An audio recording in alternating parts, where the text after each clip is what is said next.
சுத்தியும் பசுமை நிறைஞ்ச செழிப்போட அழகான வாட்டர் ஃபால்ஸோட எப்பவுமே அமைதியா இருக்கிற கேரளா அன்னைக்கு ரொம்பவே பரபரப்பா இருந்துச்சு. கேரளாவில் இருக்கிற கோழிக்கோடு அப்படின்னு அழைக்கப்படுற இடத்துல செயின்ட் மேரிஸ் சர்ச் கல்லறை இருக்கிற பகுதியில கிட்டத்தட்ட 100க்கும் மேற்பட்ட police officers, government tahsildars, doctors, forensic டீம்னு ஒரு மிகப்பெரிய டீம் அந்த கல்லறையில புதைக்கப்பட்ட குழிகளை தோண்டி அங்க இருக்கக்கூடிய டெட் பாடிஸ வெளியே எடுக்கிறாங்க. அப்படி எடுக்கப்பட்ட டெட் பாடிஸ் 2 to 68 வயசு வரைக்கும் இருக்கக்கூடிய ஆண்கள், குழந்தைகள் அண்ட் பெண்கள் உடையது. அந்த டெட் பாடிஸ் புதைக்கப்பட்டு கிட்டத்தட்ட 10 to 13 வருஷங்கள் ஆனதுனால பயங்கர துர்நாற்றத்தோட பார்க்கவே முடியாத அளவுக்கு செதஞ்சு போயிருந்துச்சு. அந்த குழிக்குள்ள இறங்கி அந்த பாடிஸ மீட்ட அந்த நபர்கள் ஆல்ரெடி குடிச்சிருந்தாலும் அவங்க அந்த பாடிஸ எடுக்க ரொம்பவே கஷ்டப்பட்டாங்க.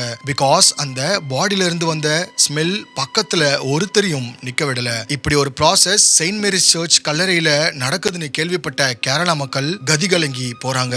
அந்த சர்ச்சை சுத்தி கிட்டத்தட்ட ஆயிரக்கணக்கான மக்கள், பிரஸ், மீடியான்னு ரொம்பவே பரபரப்பா காணப்பட்டுச்சு. அது அக்டோபர் மாசம்னால பயங்கரமான மழை பெஞ்சிருக்கு. ஆனா அந்த மழைய கொஞ்சம் கூட பொருட்படுத்தாத அந்த மக்கள் அங்க நடக்கிற அந்த எக்ஸ்கவேஷன் ப்ராசஸ அதிர்ச்சியோட பார்த்துட்டு இருந்திருக்காங்க. இந்த பாடிஸ்க்கு சம்பந்தப்பட்ட ரிலேட்டிவ்ஸ் ஒவ்வொரு பிணமா வெளியே எடுக்கும் போதும் கத்தி கதறி அழுகுறாங்க. சில பேர் மயங்கியும் விழுறாங்க. இப்படி நடக்கிற இந்த ஒரு விஷயம் கேரளா வரலாற்றிலேயே முதல் முறையா நடந்துச்சு. அது மட்டும் கிடையாது, இங்க தோண்டி எடுக்கப்பட்ட டெட் பாடிஸ ஒரே நாள்ல எடுக்க முடியாம கிட்டத்தட்ட 2 to 3 நாட்கள் இந்த எக்ஸ்கவேஷனை பண்ணிருக்காங்க. அங்க நின்னுட்டு இருந்த மக்களுக்கு எந்த பக்கம் திரும்பினாலும் ஒப்பாரி சத்தமும் ஆம்புலன்ஸோட சைரன் சத்தமுமா தான் இருந்துச்சு. இந்த கல்லறையில இருந்து கிட்டத்தட்ட 6 பிணங்களை தோண்டி எடுத்திருக்காங்க. அப்படி எடுக்கப்பட்ட அந்த பிணங்களை ஆட்டாப்சி பண்ண டாக்டர்ஸ் அந்த 6 பேருமே ஹார்ட் அட்டாக்ல தான் இறந்து போயிருக்காங்கன்னு கன்ஃபார்ம் பண்றாங்க. இப்பதான் இந்த கேஸ் பயங்கர சென்சேஷனல் ஆகுது. இப்படி இந்த டெட் பாடிஸ 13 வருஷத்துக்கு அப்புறம் தோன்றதுக்கு என்ன காரணம்? 2 to 68 வயசு இருக்கக்கூடிய ஆண்கள், பெண்கள், குழந்தைகள் இருக்கக்கூடிய இவங்களை இங்க புதைச்சது யாரு? ஆட்டாப்சி பண்ணதுக்கு அப்புறம் ஹார்ட் அட்டாக் அப்படின்னு காஸ் ஆஃப் டெத் நேச்சுரலா இருந்தும் எதுக்காக இந்த கேஸ் ரொம்ப சென்சேஷனலா மாறுது? இதுக்கான ரீசனை தெரிஞ்சுக்க நம்ம ஒரு சின்ன பிளாஷ்பேக் போகணும். 2002 செப்டம்பர்ல 57 வயசான அண்ணம்மா அப்படிங்கிற ஒரு லேடி அவங்க ஹஸ்பண்ட் அண்ட் பசங்க கூட ரொம்பவே சந்தோஷமா வாழ்ந்துட்டு வராங்க. அந்த நேரம் அண்ணம்மாக்கு 57 வயசு ஆனதுனால எக்ஸசைஸ் பண்றதுக்காக அவங்களோட வீட்டு மாடியில வாக்கிங் போயிருக்காங்க. வாக்கிங் பண்ணிட்டு வீட்டுக்குள்ள வந்த அண்ணம்மா ரிலாக்ஸிங்காக வீட்லயே ஒரு மட்டன் சூப் செஞ்சு குடிக்கலாம்னு பிளான் பண்றாங்க. அதுக்காக கிச்சன்ல மட்டன் சூப்பை கொதிக்க வச்சுட்டு அதுக்குள்ள ஃப்ரெஷ் ஆயிட்டு வந்துடலாம்னு பாத்ரூம் குள்ள போயிட்டு ஃப்ரெஷ் ஆனதும் 5 நிமிஷம் கழிச்சு கிச்சனுக்கு வராங்க. அந்த நேரத்துல அவங்களுக்கு அந்த கிச்சனுக்குள்ள ஏதோ ஸ்ட்ரேஞ்சா ஒரு ஸ்மெல் அடிக்கிறத ஸ்மெல் பண்ணிருக்காங்க. பட் சூப்ல இருந்த மட்டன் கொதிக்கிற அந்த ஸ்மெல் தான் வியர்டா இருக்கும்னு நினைச்சுக்கிட்டு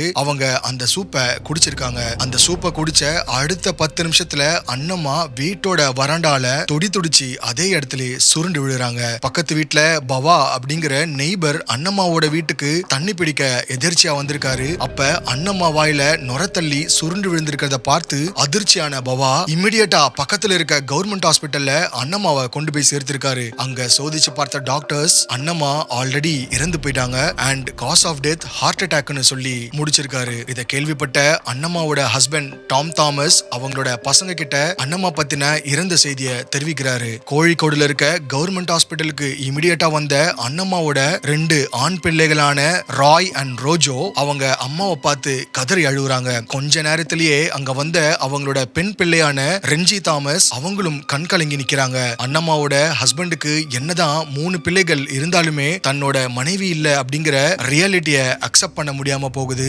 ரொம்பவே மனசும் உடைஞ்சு போறாரு. இப்படியே ஒவ்வொரு நாளும் டாம் தாமஸ் அவங்க வைஃபை நினைச்சு கவலைப்பட்டிருக்காரு. சரியா சாப்பிடாம ஹெல்த்த பாத்துக்காம இருந்த டாம் தாமஸ அவரோட மருமகளான ஜோலி ஜோசப் தான் ரொம்ப அக்கறையா பார்த்துட்டு இருக்காங்க. ஜோலி ஜோசப் டாம் தாமஸோட முதல் பையனான ராய லவ் பண்ணி மேரேஜ் பண்ணிக்கிட்டாங்க. கொஞ்சம் கொஞ்சமா அண்ணம்மாவை பத்தின ஞாபகத்தை டாம் தாமஸ் கிட்ட இருந்து டைவர்ட் பண்றதுக்காக ஜோலி ரொம்பவே கேரிங்கா அவங்களோட மாமனாரான டாம் தாமஸ பாத்துக்கிட்டு இருக்காங்க. இப்படியே நாட்கள் கடக்க 2008ல அதாவது அண்ணம்மா இறந்து அன்னையில இருந்து 6 வருஷம் கழிச்சு தன்னோட 66 வயசுல டாம் தாமஸும் ஹார்ட் அட்டாக்ல இறந்து போறாரு. இந்த நியூஸை கேள்விப்பட்ட பக்கத்துல இருந்த நெய்பர்ஸும் அவங்களோட பசங்க எல்லாரும் ரொம்பவே ஷாக் ஆகி உடைஞ்சு போறாங்க. காரணம், அம்மா இறந்த அடுத்த 6 வருஷத்துல தன்னோட அப்பாவும் இறந்துட்டாரு அப்படிங்கறத அவங்களோட பசங்களும் அந்த வீட்டுக்கு பக்கத்துல இருந்த நெய்பர்ஸாலையும் ஏத்துக்கவே பார்க்கவே முடியல. சோ கொஞ்ச நாள்ல அவங்க அப்பாவுக்கான எல்லா சடங்குகளையும் முடிச்சிட்டு டாமோட 2வது பிள்ளையான ரோஜோ தாமஸ் அமெரிக்காவுக்கு கிளம்பி போய் அங்கேயே செட்டில் ஆகுறாரு. இப்போ வீட்டுல இருந்த டாம் தாமஸும் இறந்து போயிட்டாரு. அவரை பாத்துக்கிறதுக்கான கடமையும் தனக்கு இல்ல அப்படிங்கறதுனால ஜோலி கோழிக்கோடுல இருக்க NIT இன்ஸ்டிடியூஷன்ல ஒரு ஃபேக்கல்ட்டியா ஜாயின் பண்றாங்க. ரொம்பவே சின்சியரா ஒரு நாள் கூட லீவ் போடாம அவங்களோட ப்ரொஃபஷனை பார்த்துட்டு இருந்த அந்த காலகட்டத்துல தான் சரியா 2011ல, அதாவது டாம் தாமஸ் இறந்து 3 வருஷம் கழிச்சு ஜோலியோட ஹஸ்பண்டான ராய் தாமஸ் இறந்து போறாரு. அதுவும் ஹார்ட் அட்டாக்ல. இந்த ஏரியால இருந்த மக்கள் அண்ட் நெய்பர்ஸ் எல்லாரும் இந்த வீட்டுல ஏதோ அமானுஷம் இருக்கு அப்படின்னும், சில பேர் இந்த வீட்டு மேல சாபம் இருக்கு, அதனாலதான் தொடர் மரணங்கள் நடக்குதுன்னு பேசிக்க ஆரம்பிக்கிறாங்க. இப்ப ராயும் 3வதா இதே வீட்டுல இறந்ததுக்கு அப்புறம், அதுவும் ஹார்ட் அட்டாக்ல இருந்ததுக்கு அப்புறம் தான் ராயோட மாமாவான மேத்யூ அவங்க வீட்டுக்கு கிளம்பி வராரு. பிகாஸ் மேத்யூவுக்கு ஏதோ வியர்டா இந்த டெத்ல இருக்கிற மாதிரி ஃபீல் பண்ணிருக்காரு. இதை தெரிஞ்சுக்கிறதுக்காக மேத்யூ ராயோட பாடியை கிரிமேஷன் பண்றதுக்கு முன்னாடி ஆட்டாப்சி பண்ண பரிந்துரைக்கிறாரு. அந்த ஆட்டாப்சியை முடிச்ச டாக்டர்ஸ் நேரா மேத்யூ கிட்ட வந்து சொன்னது, அவங்க ஆட்டாப்சி ப்ரொசீஜர் பண்ணும்போதே ராயோட பாடியில இருந்து நைட்ரோஜனுக்கான சப்ஸ்டன்ஸ் ஸ்மெல் ஹெவியா வந்ததா சொல்லியிருக்காங்க. ஆல்சோ இதுக்கான ப்ரொசீஜர் ஃபுல்லா முடிஞ்சதுக்கு அப்புறம் தான் இதுக்கான ரீசன் என்னவா இருக்கும்னு தெரியும்னு டாக்டர் சொல்லிட்டு அங்கிருந்து கிளம்பிடுறாங்க. அதே மாதிரி அந்த ஆட்டாப்சி ரிப்போர்ட்டும் வருது. அந்த ஆட்டாப்சி ரிப்போர்ட்டை படிச்சு பார்த்த மேத்யூ கலங்கி போய் நிக்கிறாரு. எஸ் அட்வொகேட்ஸ், மேத்யூவோட கண்ணுல பார்த்த அந்த வார்த்தைகள் form of carbon atom triple bonded to a nitrogen atom அப்படிங்கிற வரிகள் தான். அண்ட் இதோட கெமிக்கல் ரியாக்ஷன்னால தான் ராய் இறந்து போனதா ரிப்போர்ட் சொல்லுது. விச் மீன்ஸ் அவரோட பாடியில ஏதோ ஒரு கெமிக்கல் சப்ஸ்டன்ஸ் அப்நார்மலா கலந்து இருக்கிறதுக்கான தான் இவருக்கு அந்த ஹார்ட் அட்டாக் ஏற்பட்டிருக்குன்னு மேத்யூ புரிஞ்சுக்கிறாரு. இப்ப 2011ல ராய் இறந்து போன அடுத்த 3 வருஷத்துல மேத்யூவும் இறந்து போறாரு இதே ஹார்ட் அட்டாக்ல. இதை கேட்கும்போது ரொம்பவே ஸ்ட்ரேஞ்சா இருக்கு இல்லையா? இதுக்கான ரீசன் தெரியும் போது வாட் ஆர் யூ கிரேசி அப்படின்னு உங்களுக்கு தோணும். இந்த கேஸ்ல என்ன நடந்துச்சு அப்படிங்கறத நீங்க ஒன்னொன்னா தெரிஞ்சுக்கும் போது நிச்சயமா அதிபயங்கர அதிர்வலைய உங்களுக்குள்ள ஏற்படுத்தும். அண்ணம்மா எப்படி இறந்து போனாங்க, அண்ணம்மாவை தொடர்ந்து 6 வருஷம் கழிச்சு அவரோட கணவர் டாம் தாமஸ், அடுத்த 3 வருஷத்துல அவரோட பையன் ராய், அதே 3 வருஷம் கேப்ல கடைசியா மேத்யூன்னு அடுத்தடுத்து இறந்து போயிருக்காங்க. அதுவும் சொல்லி வச்ச மாதிரியே ஹார்ட் அட்டாக்ல. டியர் அட்வொகேட்ஸ், மேத்யூவோட வரிசையா இப்படி ஏற்படுற இறப்புகள் முடிஞ்சிருச்சுன்னு நீங்க நினைச்சீங்கன்னா அதுதான் இல்ல. இது வெறும் ஆரம்பம் மட்டும்தான். இந்த கதையே இங்கிருந்து தான் ஆரம்பிக்குது. இந்த மரணங்கள் இதோட நிக்கல, இதுக்கப்புறமும் தொடர்ந்து இருக்கு. இப்படி 2019ல ஒட்டுமொத்த இந்தியாவையே திரும்பி பார்க்க வச்ச ஒரு மிகப்பெரிய டர்ட்டி டார்க் சீக்ரெட் கேஸ் தான் இந்த வீடியோல நம்ம பார்க்க போறோம். இப்ப வரைக்கும் இந்த வீடியோவை லைக் பண்ணாம பார்த்துட்டு இருந்தீங்கன்னா உடனே லைக் பண்ணி சப்ஸ்கிரைப் பண்ணிக்கோங்க. நீங்க பார்த்துட்டு இருக்கிறது ஆனந்த் ஆர்கேவ் யூடியூப் சேனல். நான் உங்க ஆனந்த்.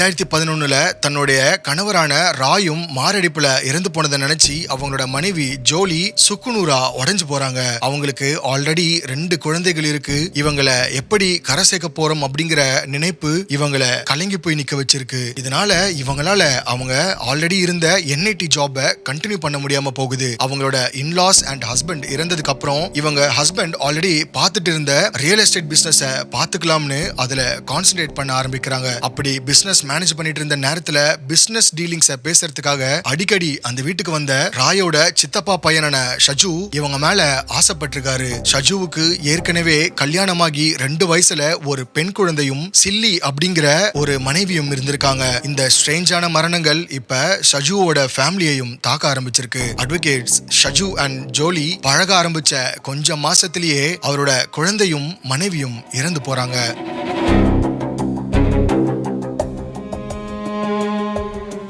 அதனால மனசு உடைஞ்சு போன ஷஜு இரண்டாவதா ஜோலிய மேரேஜ் பண்ணிக்கிறாரு. அட்வொகேட்ஸ், இந்நேரம் உங்களுக்கு ஒருத்தர் மேல சந்தேகம் வந்திருக்கும்னு நான் நம்புறேன். பட் அவசரப்படாம இந்த வீடியோவை கடைசி வரையும் பாருங்க. ராய் இருந்து 5 வருஷம் கழிச்சு, அதாவது 2016ல ராயோட அட்டாப்சி ரிப்போர்ட்டை அமெரிக்கால செட்டில் ஆன ரோஜோ பார்த்திருக்காரு. அதுல ராய் கடைசியா சாப்பிட்ட உணவுல சைனைடு இருந்ததுக்கான ட்ரேசஸ் இருந்திருக்கு. At the same time Jolly and ஷஜுக்கு நடந்த மேரேஜும் ராயோட அட்டாப்சி ரிப்போர்ட் ரெண்டுமே ரோஜுவை சந்தேகப்படுத்திருக்கு. சோ ரோஜு இமிடியட்டா இந்தியாவில இருந்த அவங்களோட ரிலேட்டிவ்ஸ்க்கு கால் பண்ணி இந்த மரணங்களுக்கு பின்னாடி ஒருவேளை ஜோலி இருப்பாங்களோன்னு எனக்கு சந்தேகம் இருக்குன்னு அவரோட ஃபேமிலி மெம்பர்ஸ் கிட்ட சொல்றாரு. பட் ரோஜோ சொன்னதை அவங்க ஃபேமிலி மெம்பர்ஸ் அவ்வளவு சீரியஸா எடுத்துக்கல. இதனால கொஞ்சம் மாசத்துல ரோஜோ அமெரிக்கால இருந்து கிளம்பி இந்தியா வந்து அந்த அட்டாப்சி ரிப்போர்ட்டோட போலீஸ் ஸ்டேஷன்ல ஒரு கிரிமினல் கம்ப்ளைண்ட்டை ஃபைல் பண்ணி ரெஜிஸ்டர் பண்றாரு. ஆரம்பத்துல இத போலீஸ் பெரிய விஷயமா கண்டுக்கலனாலும் அடுத்த 3 வருஷம் கழிச்சு 2014ல இறந்து போன மேத்யூவோட அட்டாப்சி ரிப்போர்ட்டை போலீஸ் ஹாஸ்பிட்டல்ல கேட்டு வாங்கியிருக்காங்க. அப்பதான் காஸ் ஆஃப் டெத் அதுலயும் ஹார்ட் அட்டாக்னு மென்ஷன் பண்ணிருக்கு. அதுலயும் குறிப்பா சைனைடு இருந்ததுக்கான ட்ரேசஸும் அதுல மென்ஷன் பண்ணிருக்கிறத போலீஸ் நோட் பண்ணதுனால ஒட்டுமொத்த டிபார்ட்மெண்ட்டும் அதிர்ச்சியில உறைஞ்சு போயிருக்கு. இப்பதான் இந்த கேஸ போலீஸ் கொஞ்சம் சீரியஸா ஹேண்டில் பண்றாங்க. சோ இதுக்கான இன்வெஸ்டிகேஷனை இவங்க ஃபேமிலி மெம்பர்ஸ் கிட்ட இருந்தே ஸ்டார்ட் பண்றாங்க. இந்த கேஸ்ல முதல்ல இறந்து போன அன்னமா மேட்டர்ல இருந்து ஆரம்பிச்ச போலீஸ் கடைசியா இறந்து போன மேத்யூ வரைக்கும் இருக்க டாட்ஸை கனெக்ட் பண்றாங்க. அவங்க ஃபேமிலி மெம்பர்ஸ் சொன்ன எல்லாத்தையும் கேதர் பண்ண போலீஸ் முக்கியமா 3 விஷயத்துல இருக்க சிமிலாரிட்டிய நோட்டீஸ் பண்றாங்க. இறந்து போன 4 பேரும் வாயில நுரத்தள்ளி தான் இறந்து போயிருக்காங்க. ரெண்டாவதா அவங்க சாப்பிட்டதுக்கு அப்புறம் தான் இறந்து போயிருக்காங்க. அண்ட் ஃபைனலி இறந்து போனவங்க எல்லார் கூடயும் லிங்க்ல இருந்தது இவங்க வீட்ல இருந்த ஜோலி மட்டும் தான். பட் போலீஸுக்கு ஜோலி ஜோசப் மேல துளி கூட சந்தேகம் வரல. பிகாஸ் ஜோலி எதுக்காக இதெல்லாம் பண்ணணும் அண்ட் என்ஐடில ப்ரொஃபஸரா ஒர்க் பண்ற ஜோலிக்கு எப்படி சைனைட் கிடைக்கும், ஆல்சோ வீட்ல இருக்க இத்தனை பேரை எதுக்கு அவங்க கொல்லணும்னு யோசிக்கிறாங்க. அவங்கள இன்வெஸ்டிகேஷன் பண்றதுக்காக தாமஸோட வீட்டுக்கு கிளம்பி போன போலீஸ் ஆபீசர்ஸ் அந்த வீட தரோவா செக் பண்றாங்க. அப்போ அந்த வீட்டோட கிச்சன்ல இருந்த ஒரு மிளகு டப்பால சைனைட கண்டுபிடிச்சு எடுத்திருக்காங்க. சோ இத பத்தி விசாரிக்க 2019ல 47 வயசான ஜோலி ஜோசப்ப போலீஸ் ஆபீசர்ஸ் விசாரணைக்காக கூட்டிட்டு போறாங்க. அந்த விசாரணையை முடிச்ச கையோட போலீஸ் ஒரு பிரஸ் மீட்டை அரேஞ்ச் பண்றாங்க. அந்த பிரஸ் மீட்ல போலீஸ் சொன்ன அந்த விஷயத்தை கேட்ட ஒட்டுமொத்த இந்தியாவும் அதிர்ச்சியில உறைஞ்சு போகுது. அப்படி அந்த விசாரணையில என்ன நடந்துச்சு, ஜோலி ஜோசப் போலீஸ் கிட்ட என்ன கன்ஃபஸ் பண்ணாங்க அப்படிங்கறத இப்ப பார்க்கலாம்.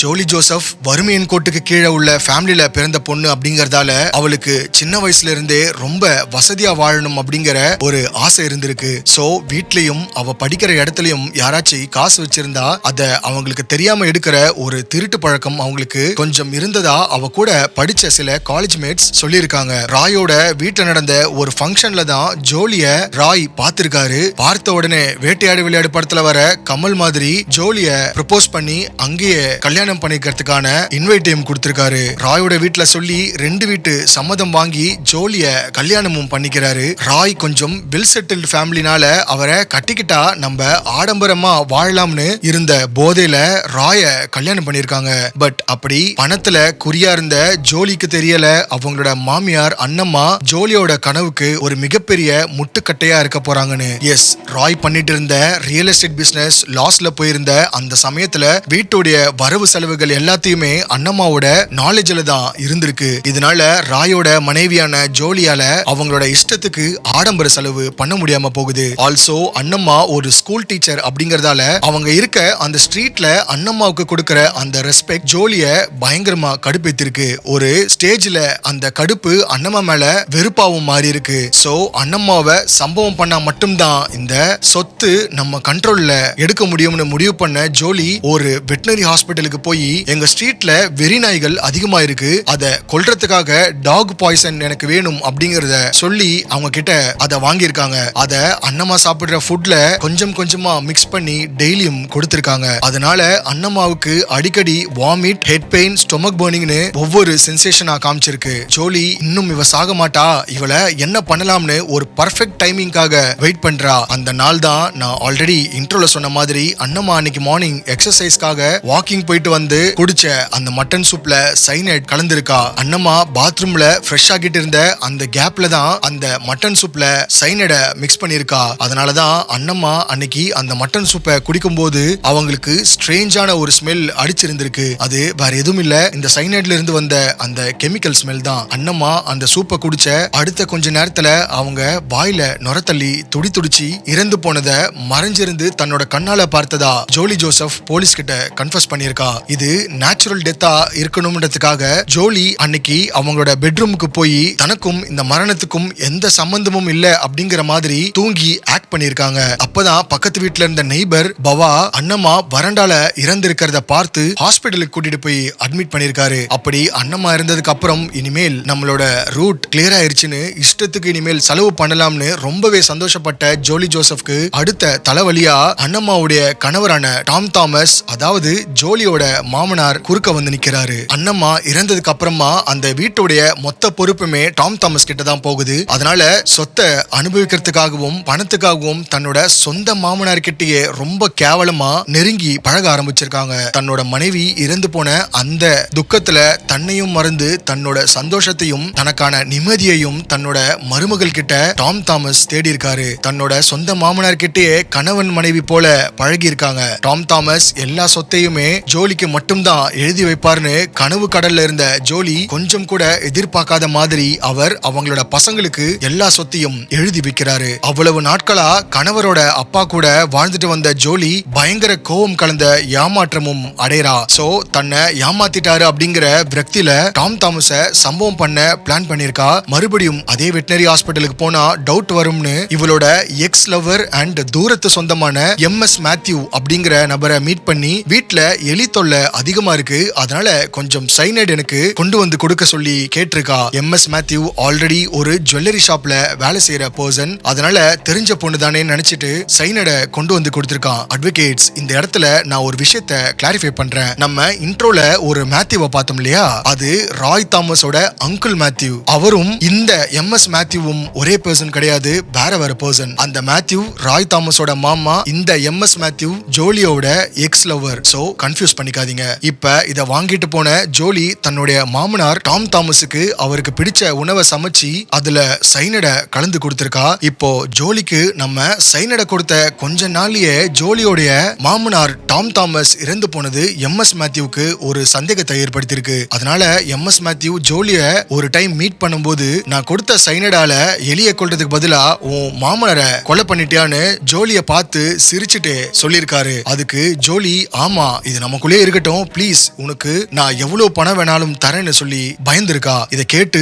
அதிர்ச்சியான மேத்யூவும் நிறைய பணம் கிடைக்கும்னு அவ கேட்கிற எல்லா நேரமும் சைனட கொடுத்து அவ பண்ற கொலைக்கு உடந்தையா இருந்திருக்கான். இப்ப ஜோலி அடுத்ததா தன்னுடைய கணவர் ராய கொலை பண்றதுக்கு பிளான் போடுறா. ஒரு நாள் ராய்க்கு பிடிச்ச உணவையும் கலந்து கொடுத்து கொலை பண்ணிருக்கா. ஒரு வழியா எல்லா பிரச்சனையுமே முடிஞ்சிருச்சு. இனிமே நம்ம தான் இந்த சொத்துக்கு சொந்தக்காரின்னு நினைச்சுக்கிட்டு இனி நம்ம நினைச்ச மாதிரி வாழலாம் அப்படின்னு கனவு கண்டுட்டு இருந்த அவளுக்கு அடுத்த தடையா வந்ததுதான் ராயோட மாமா மேத்யூ. அது மட்டும் இல்ல, இந்த இடத்துல உங்க எல்லாத்துக்குமே ஒரு டவுட் வரலாம், இவ பாட்டுக்கு கொலை பண்ணிட்டே இருக்காளே, அட்டாப்சி பண்ணா சைனைடால தான் இறந்து போயிருக்காங்க அப்படின்னு உங்களுக்கு தெரிஞ்சிருக்கணுமேனு உங்களுக்கு தோணலாம். பட் அங்கதான் ஜோலி ரொம்பவே சாதுரியமா ஒரு வேலை பார்த்திருக்கா. வயசானவங்க பொதுவா வீட்டுல உடம்பு சரியில்லாம இறந்து போனாங்கன்னா ஃபேமிலி மெம்பர்ஸ் யாருமே மேக்சிமம் அட்டாப்சி பண்ண விரும்ப மாட்டாங்க. சஸ்பெக்டட் டெத் கொலை மாதிரி இருந்தாதான் போலீஸ் கேஸ் ஆகுறதால போலீஸ் அட்டாப்சி பண்ணணும்னு சொல்லுவாங்க. சோ இங்க தன்னுடைய மாமனார் மாமியார் வயசானவங்க அப்படிங்கறதால அட்டாப்சில இருந்து அவ தப்பிச்சிருக்கா. பட் நல்லா வாழ்ந்துட்டு இருந்த ராய் இறந்து போனதுதான் அவரோட மாமாவான மேத்யூவுக்கு மனசுல ஏதோ ஸ்ட்ரேஞ்சா பட்டிருக்கு. அதனாலதான் ராயோட பாடிய கிரீமேஷன் பண்றதுக்கு முன்னாடி அட்டாப்சி பண்ணி அந்த ரிப்போர்ட்டை மேத்யூ வாங்கினத நம்ம இன்ட்ரோல பார்த்தோம். அப்படி அட்டாப்சி ரிப்போர்ட்ல இருந்த மர்மத்தை பத்தி தெரிஞ்சுக்க மேத்யூ நேரா அந்த அட்டாப்சி ரிப்போர்ட்டை வாங்கிட்டு ஜோலி கிட்ட நேரா பார்த்து சில கேள்விகளை கேட்டிருக்காரு. சோ இதனால மேத்யூ கிட்ட ஜோலி ஒரு மிகப்பெரிய பொய்ய சொல்லி சமாளிச்சிருக்கா. அதாவது ராய்க்கு ரியல் எஸ்டேட் பிசினஸ்ல லாஸ் ஆனதுனால அவரு நிறைய இடத்துல கடன் வாங்கி வச்சிருந்தாரு அண்ட் குடிக்கவும் ஆரம்பிச்சிருக்காரு. இதனாலதான் அவர் சைனைடு சாப்பிட்டு இறந்து போனாரு. எனக்கு 2 குழந்தைகள் இருக்கு, என்னால போலீஸ் கேஸ்னு ஸ்டேஷனுக்கும் கோர்ட்டுக்கும் ஏறி இறங்க முடியாது, இந்த விஷயம் நமக்குள்ளே இருக்கட்டும்னு சொல்லி மேத்யூவை கன்வின்ஸ் பண்ணிருக்காங்க. ஆல்சோ இந்த விஷயம் வெளியே தெரிஞ்சா நம்மளோட ஃபேமிலி நேம் கெட்டு போயிடும் ஆயிடும்னு சொன்னதுனால மேத்யூ இந்த விஷயத்த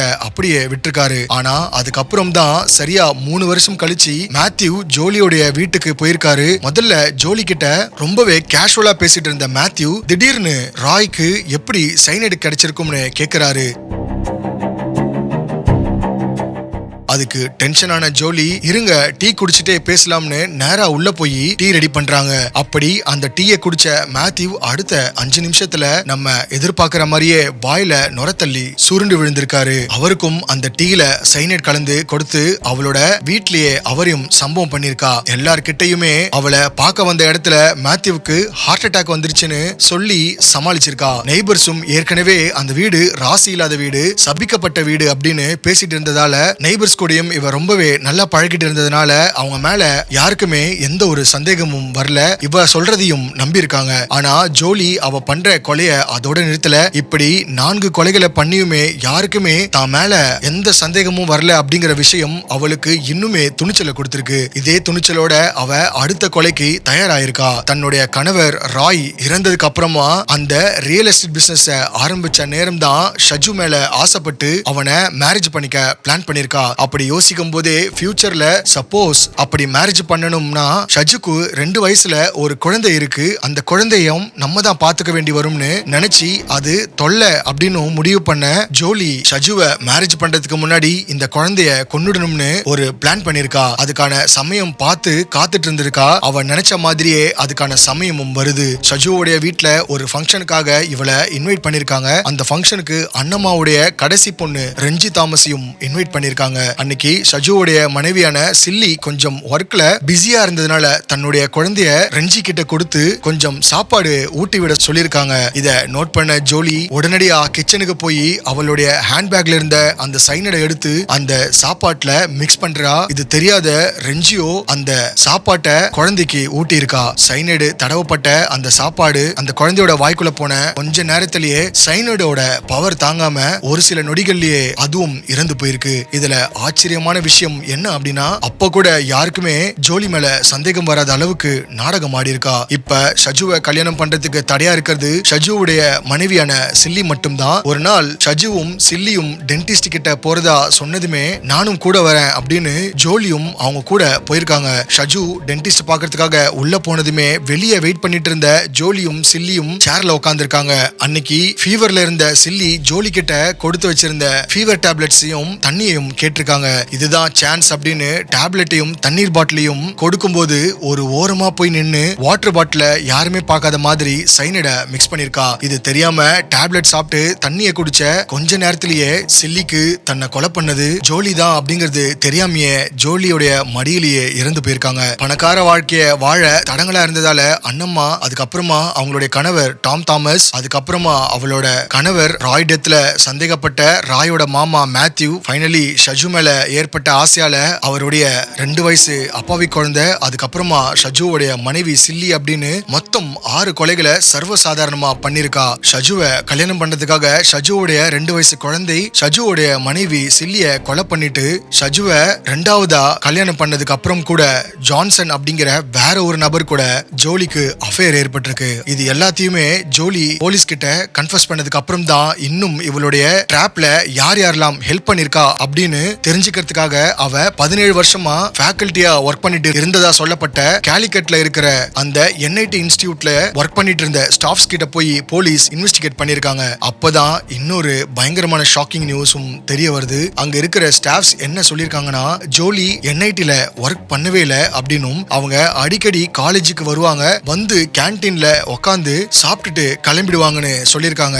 அப்போ 17 வருஷமா காலையில வேலைக்கு போறேன் அப்படின்னு காலையில கிளம்பி சாயங்காலம் வரைக்குமே எங்க டைம் ஸ்பெண்ட் பண்ணுவாங்க அப்படின்னு டீப்பா விசாரிக்கும் போதுதான் ஜோலி என்ஐடி பக்கத்துல இருக்கிற ஒரு அபார்ட்மெண்ட்டை வாடகைக்கு எடுத்து தங்கி இருந்ததாகவும் அந்த அபார்ட்மெண்ட்டுக்கு ஜோலியை பாக்குறதுக்காக பல ஆண்கள் அடிக்கடி வந்துட்டு போனதாகவும் தெரிய வந்திருக்கு. லெக்சரர் வேலைக்கு போறதா சொல்லிட்டு 17 வருஷமா அவ பார்த்துட்டு இருந்த வேலைய பாருங்க.